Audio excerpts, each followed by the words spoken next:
mahdollisia tehdä, niin kuin, ajatella vähän isommin, mitä me ollaan aikaisemmin ajateltu. Hyvä. Okay. Just to break in with some English. Dennis Collins. It's okay, yes, please go on. We had a discussion, Anushka and I were having a discussion last night about the wetland programs in Sweden, and partially what we could talk about here that could give some pointers. And what we talked about, Anushka talked about in her presentation, is that support is for the farmers for the Rural Development Program. And Anushka works for an agency that evaluates those applications, and that agency doesn't get support. There's a big gap between the outreach side of it, of advisors finding wetlands. We find that with wetlands they can serve a lot of different purposes, and they require a lot of information to develop a good application with what the purpose of it is, what is a good design for it. And this gap between actually where the money goes to is to the farmers for the replacement, and there's a big gap between it, which is very uncertain where the money goes to. So that this big gap between the payments to the farmers, but the whole implementation side of it means that there's a kind of a bottle, there's a stop there in the process. And I think this, I don't know if Anushka, if you want to add to that, but this is what we talked about last night, that there's a big distance because there's no money in between. Onko Suomen puolelta tähän jotain kommenttia? Onko Suomessa rahaa riittävästi tähän? Rahasta nyt ilmeisesti ei se suurin ongelma ole, koska tulkimme oikein tavalla. Kyllä Suomessa tällä hetkellä kosteikkorakentamiseen rahaa riittää siitä syystä, että niitä ei tehdä. Mutta jos se lähtisi liikkeelle oikein rajusti, tavallaan nyt päämääränä se suuri 40 000 kosteikkomäärä, niin meiltähän rahat loppuisi välittömästi vuositasolla. No onko tässä ongelmia, kun viittaan näihin teidän ihan seminaarin alussa esittämiin ongelmiin, niin pidetäänkö tätä kosteikkoa liian heikkona tavallaan ympäristönsuojeluvälineenä? Onko se ongelma? Onko kosteikon ikään kuin ekologinen pohja riittävä? Niin kuin kosteikko niin kuin yksittäisenä toimenpiteenä, niin sehän on aika tehokas pidättämään. Et siitähän ei ole kysymys, vaan se, että sitä ei pystytä niin kuin riittävästi levittämään. But I would like to change my language to English and ask the Swedish colleagues one specific question. Because you were showing the numbers about the reduction for phosphorus and nitrogen, and I know that you are not using these continuous online measurement devices in Sweden, so I wonder how you have been estimating. Is it based on modeling or based on crab sampling?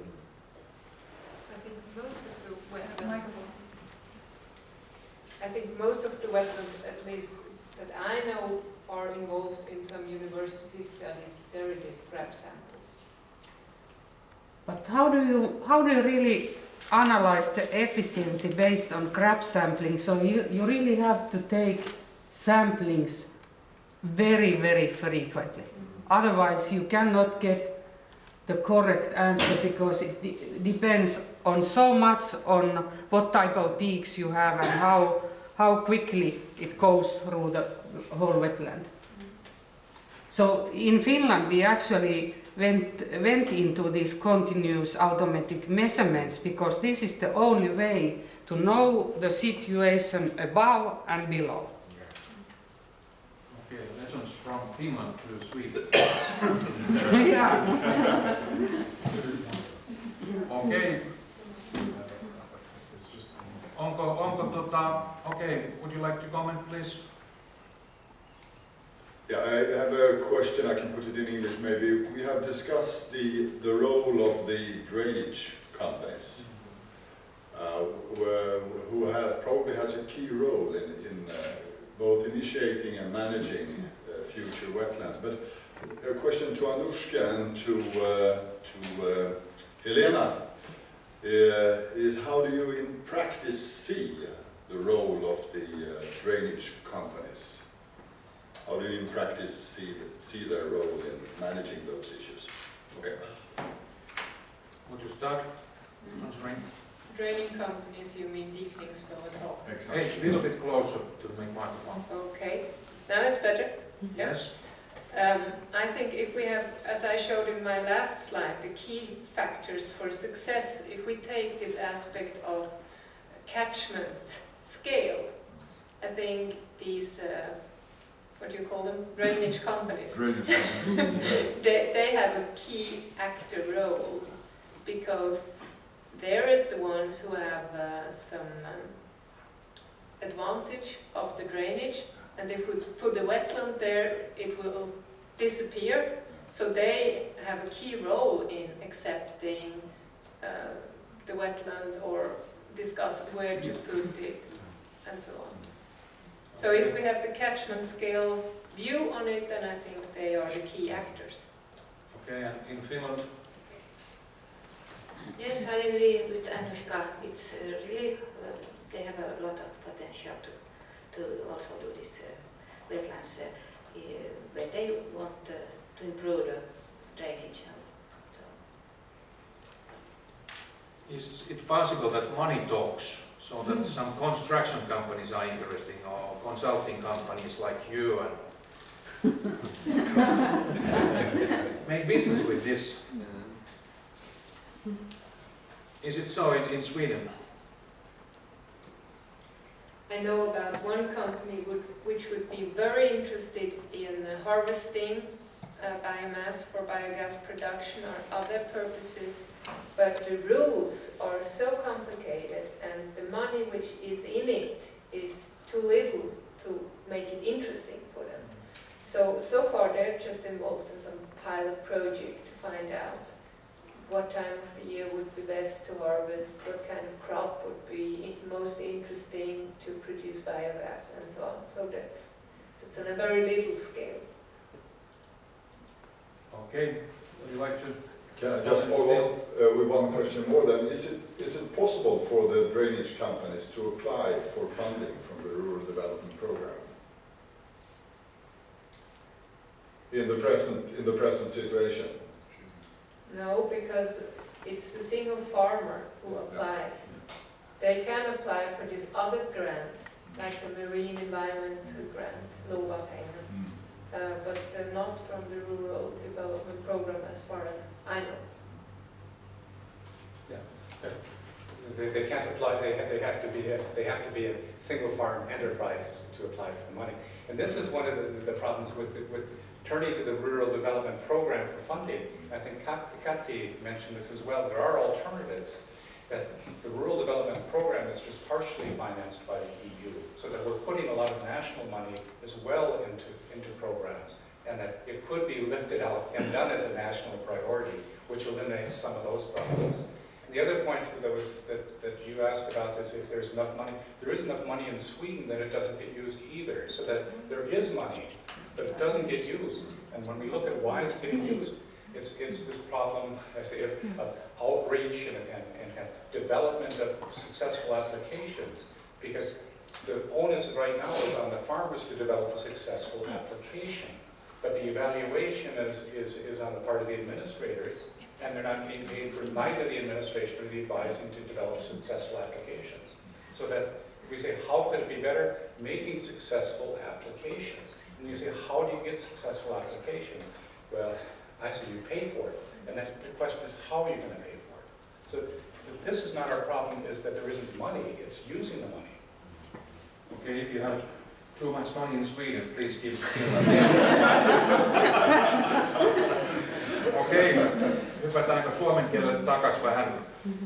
Katsotaanko maanviljelijöiden itsensä aseman Suomessa. Ovatko he riittävän motivoituneita? Löytyykö tahtotila? Voidaanko sen päälle nyt lähteä rakentamaan näitä kosteikkoja? Mitä mieltä? Onko täällä maanviljelijöiden edustajia paikalla useampia? Voisitte kommentoida. Ole hyvä. Ainoalta tuntui Teho Plus-hanke, ja Teho Plus-hanke on Varsinais-Suomen ely-keskuksen ja tuottajajärjestön yhteinen hanke, niin ehkä nyt tässä kohtaa voin käyttää tätä puheenvuoroa. Niin viljelijöiden kannalta kylläkin niin kosteikkoja, jotka on vieläkin huonosti tunnettu, ja hiukan se pelko, että sitten menee parasta viljelysmaata ja niin edelleen, ja sitten se byrokratia, se pelottaa kuin kaikkein eniten, että miten sitä haetaan, ja sitten niin kuin täällä todettiinkin, että millainen kosteikko se täyttää ne kriteerit, että semmoinen, kun itse ajattelisin, että no, tässä olisi hyvä kosteikkoon paikka, että se ei täytäkään niitä tukikriteereitä, että näinkin on käynyt useamman kerran. Voitaisiko me nyt tässä porukalla päättää, että voitaisiin jotain tekemään tämän selvästi byrokratia ja tavallaan, miten mä sanon, pelko, että prosessi epäonnistuu, niin se on niin kuin vastassa. Vaikka tahtoa nyt mä tulkitsen, että löytyy, mä tunnen teidän projektin, niin te olette saanut hyviä tuloksia kaiken kaikkiaan. Eli taas 3 M. Terveisiä ministerille. Pitäisikö sieltä alkaa? On täällä muitakin paikalla, jotka on siellä ryhmässä. No niin. Mä oon Annika Aronen Lounais-Suomen, tai siis Varsinais-Suomen edustaja. Teen näiden kosteikkojen kanssa paljon töitä. Ja mä yhdyn tuohon Ainon ajatukseen, että viljelijät on vähän pelkää sitä ja on hirveän kiinnostuneita. Ja mä joudun valitettavasti tyrmäämään hirveän monta hanketta. Ei tää nyt käy, ei käy.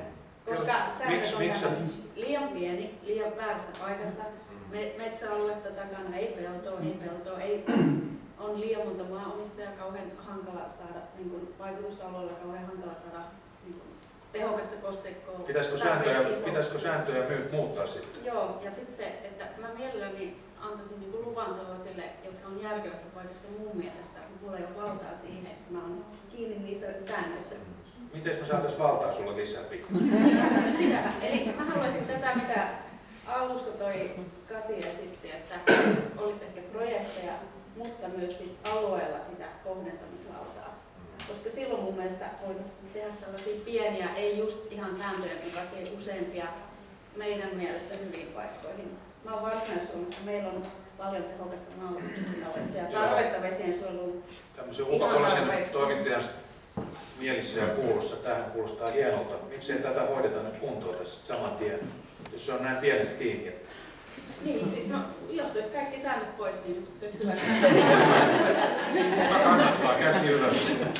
Asiantuntijoita löytyy tähän arvioimiseen, hyvä. kyllä. Lyhyitä kommentteja nyt. Perussyy tuossa, että tähän mitä äsken tuli esille, on se, että puhutaan kuitenkin maatalousrahoista, maatalouden investointituista, ja niillä on tavoitteena kuitenkin leikata maatalouskuormitusta. Siitä johtuu se peruslähtökohta, että on tietty kriteeristö olemassa. Aiemmin ne oli tiukemmat, oli 30% tämä peltoisuusvaatimus, nyt se on 20%. Niin silloin oli ihan sama juttu, että ne kohteet oli just rajan alla, näitä loivennettiin ja ne on taas edelleen sama tilanne. Taas voi toimittaja sanoa, että koko ympäristötuen vaikuttavuus, siitä voidaan olla tosi montaa mieltä. Mun mielestä se on pelkkää toimeentulotukea käytännössä. Mutta kommentti vielä. Kärjistäen. Ihan lyhyt vielä. Se, että miten me päästään näistä ongelmista, niin meillä on nämä ojitusyhtiöt olemassa. Mehän aktivoidaan ne, silloin me päästään niin kuin valuma-alueen tasolle näiden viljelijöiden omille maille ja sieltä kautta se on tultava tämä asia. Silloin ne ongelmat poistuu ja me tehdään niistä ojista se puhdistussysteemi ja me lakataan puhumasta kosteikosta kokonaan. Hyvä, kirjoittaa täältä kanssa. Sulla oli seuraava, ole hyvä. Joo, eli mä oon Mäkisen Heikki Vesijärvi-säätiöstä Lahdesta. Me ollaan varmaan yksi tämmöinen, en mä nyt tiedä, että me ollaan yksi varmasti suurimmista yksityisistä rahoittajista niin tällä rintamalla, niin kun on nähty, niin se ei vielä paljon vaadi, koska näitä kosteikkoja ei niin kovin kauheasti meillä ole. Mutta että me on rahoitettu kosteikko tai laskeutusallas, miten niitä nyt sitten halutaan kuvatakaan, niin Vesijärven valuma-alueella muutaman vuoden aikana niin joitakin kymmeniä, ja tavoite tälle noin 504 kilometrin alueelle saada niitä semmoinen 50-80 aikaiseksi, mutta kyllä mä kannustaisin etsimään näitä myöskin muillakin alueilla, siis myös yksityisiä, tai kuntarahaan ja yksityiseen rahaan perustuvia ratkaisuja, joilla voidaan sitten ohittaa näitä tiettyjä byrokratian kuoppia, mutta kyllä sen haluan sanoa, niin kuin ihan, siis hyvin vahva näkemys kyllä mulla on se, että ajatus näistä suurista kosteikoista, niin se valitettavasti on kuitenkin, ne on niin kuin marginaalissa siellä niin kuin reaalimaailmassa. Se on hyvä, kun niitä saadaan, mutta kyllä ne on aivan mielettömän pieni vähemmistö siitä kokonaisuudesta. Että kyllä se reaalitodellisuus menee siihen, mitä Markku tuossa sanoi, ja tämmöiseen luomakunnostukseen liittyvään kosteikkojen ketjuttamiseen ja sen tyyppiseen panostukseen. Siellä on niin oikeasti mahdollisuuksia eteenpäin, ja sitä puolta varmaan kannattaa sitten niin hallinnollisella toimenpiteelläkin koettaa edesauttaa. Toki pitää miettiä myöskin sitä, että miten näillä vaikka kemiallisilla boostereilla voidaan sitten mahdollisimman turvallisesti. Siinä on paljon tutkimustyötä vielä, miten voitaisiin sitten saada vähän ehkä tehoja lisää. Ja vielä yksi pointti, se, että paitsi siinä liukosiravinteita, niin siis kiintoaineen kiinni saaminen on kyllä monilla alueilla erittäin tärkeä juttu, niin se on meilläkin. Ja nämä pienemmät systeemit siinä tarkoituksessa kyllä tuntuu jo ihan pelkästään, sen näkee silmällä, ei tarvita niin kuin sitä automaattista seurantaa, jota sitäkin meillä kyllä, ja mikä on ehdottoman tärkeää tietysti kaiken kaikkiaan, mutta jo silmällä näkee, että ne toimii siinä suhteessa vain hyvin. Kyllä, ja sitten kokonaan oma lukunsa on nämä suota- ja vaposidonnaiset kosteikot ja muut, koko tämä problematiikka, mutta sitten me ei päästä tämän lounan maailmaan tämän keskustelun.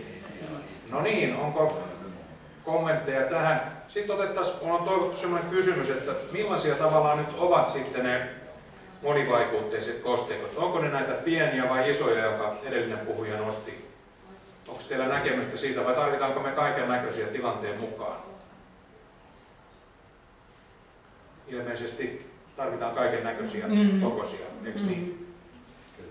No, kenen tehtävänne on sitten rakentaa, kysytään tästä tämmöistä, onko se ne maanviljelijät itse vai perustetaanko näitä ojitusyhtymiä, onko siitä malleja vai tarvitaanko me kaikenlaisia niitäkin tapoja?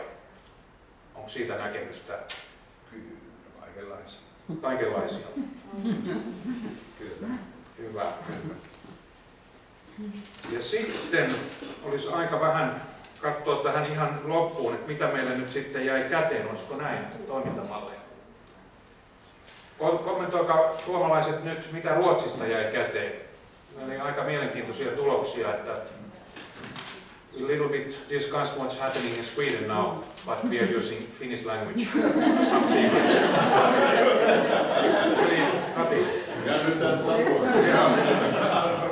You understand the table. So we are going to talk about that. So, eli mä laitoin tuohon nyt tommosen ihan nopean vertailun siitä kosteikkotuista ihan vaan ei-tuotannollisten investointien ja ympäristötuen osalta.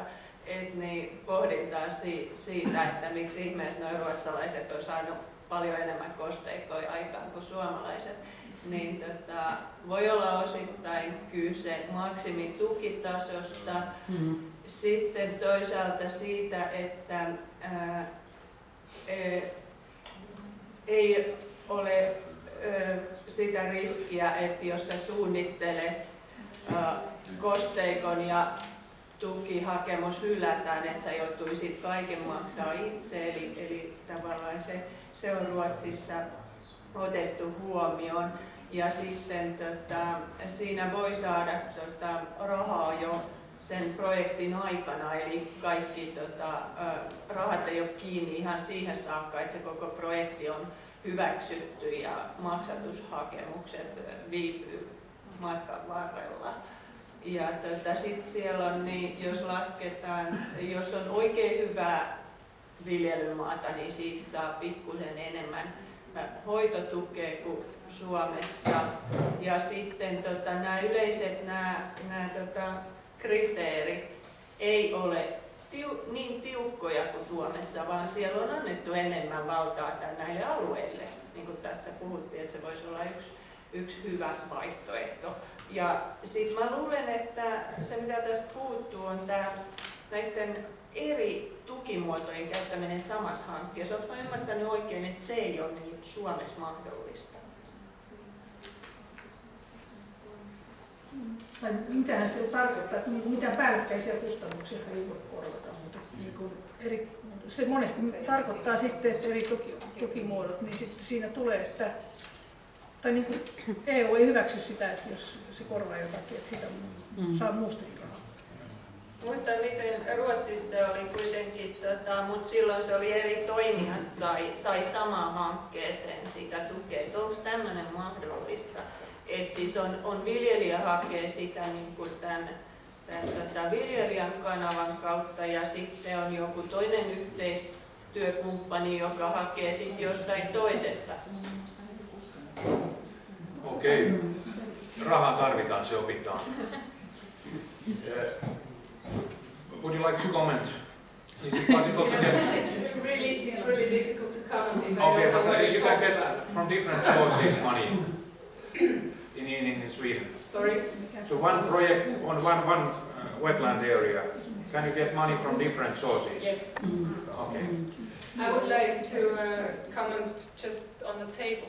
Okay, please. Even though I don't know what you were talking about, but I got some input here from Dennis, and I would say that there is quite a big difference in different parts of Sweden how successful we have been. I think you cannot generally say that Sweden has been more successful in implementing wetlands, because the key to success has been in those counties in the south of Sweden, where you have this strong knowledge base, you have these key actors, both in the landscape where you want to place the wetlands, but also in the administration, these persons who prioritize, bring the knowledge out to the farmers and lead them through the whole process. In these counties, they have been really successful. And in all the other counties, we probably have more or less the same problems as you have. Okay, thank you. And jump back into Finnish language. Meillä oli vielä kolmas asia, josta piti vähän keskustelemaan, mutta se ei kovin näin minun mielestä noussut esille, on tämä hoidon tarve ja hoitoproblematiikka. Et lienee näin, että on helpompi ensin rakentaa ne 40 000 kosteikkoa ja sitten ruveta hoitaa ja puhua niistä ongelmista.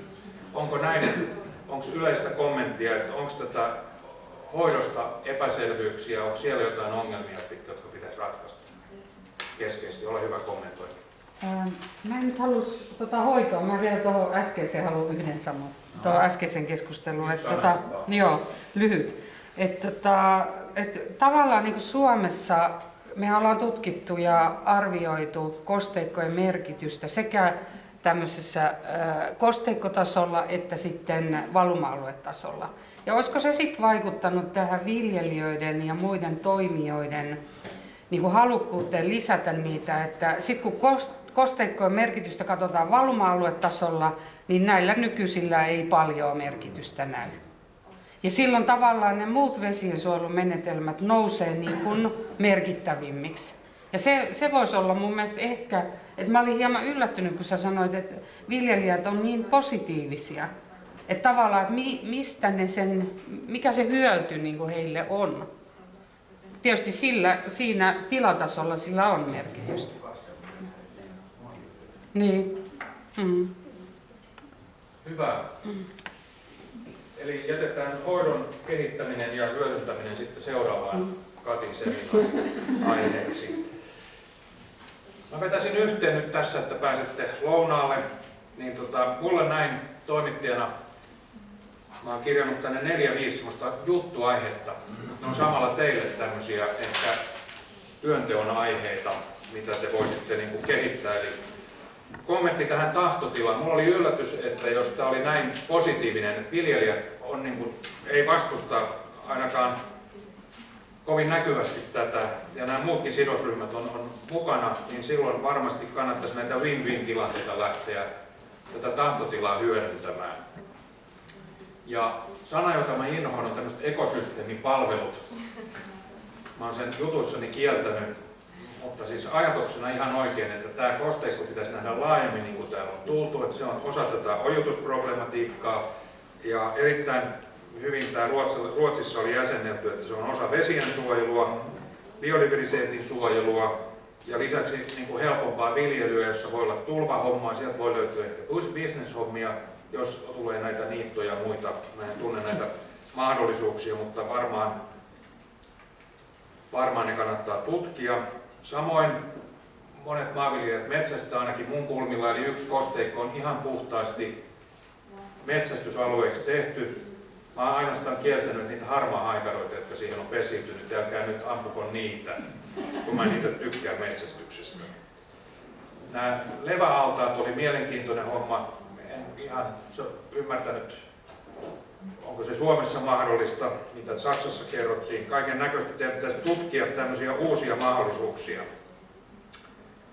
Sitten toinen tärkeä asia on kyllä tämä, että selkeämpi prosessi, byrokratia pois. Mä tietysti vien nyt, kun mä sanon näin, joltakin työpaikkoja, toivottavasti en sulta, että jos ne säännöt otetaan pois.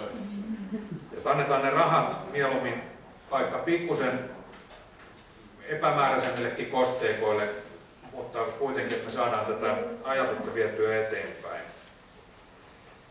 Tietysti sitten teidän tutkijoina pitää huolta siitä, että tavallaan tämä suojelufunktio toimii ja tavallaan se biodiversiteettifunktio toimii ja tämä hoitokin sitten järjestyy. Saksan mallista ja osin Ruotsin mallista jäi mieleeni, että tämä uudenlainen yhteistyö, eli tämmöinen niin kuin pahan torjunnasta pitäisi siirtyä hyvän edistämiseen. Meidän ympäristönsuojelussa on liikaa ehkä sitä, että määräyksiä ja maanviljelijät on perinteisesti tämmöiset metsien suojelukiistat ja naturakiistat on nostanut sen, että kaikki, kun ympäristönsuojelija tulee sinne puhuu jotain, niin kaikki torjutaan. Se pitäisi nyt muuttaa tämä asenne teidän. Eli tämä kieli, what your friend from Germany said, that we have to change our language. Listen, trust, that was key points I think.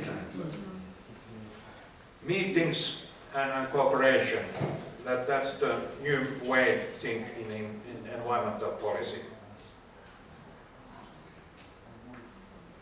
Tässä olisi niin mun yhteenveto. Kiitoksia, että saan olla paikalla. Minäkin opin tästä paljon. Ja mä ehkä ennen kuin te saatte 40 000 kosteikkoa, mä oon nämä 4 juttua kirjoittanut. Kiitoksia kaikille ja toivotan teille hyvää lounasta. Mä joudun lähteä Sitraan tekemään lehtijuttua 12.30. Pitäkää keskenänne, niin nyt ei mene toimittajan korviin sit mitä puhutte. Thank you very much for this very useful lectures. We had a lot of lessons from Sweden and German to learn here in Finland. Thank you very much. Have a nice day here in Finland and don't pollute our nature. Kiitos kaikille teille. Kiitos. Mä haluan vielä omasta puolestani kiittää kaikkia puhujia ja osanottajia erittäin aktiivisesta panoksesta. Thank you for all speakers and participants and please return the questionnaires. Palauttakaa nämä kyselylomakkeet. Kiitos. Ja olet kaikki laittanut listaan nimet. Lounaalle mennään. No, tarvitse kaiken todistaa. Kiitos. Tosiaan vastaukset kerätään nyt ja tuossa on suomenkielinen käännös niistä väittämistä vielä, jos joku haluaa. Ja lounas on tuossa kreikkalaisessa ravintolassa tässä Katanakan rannassa 100 metriä tuonne keskustaan päin.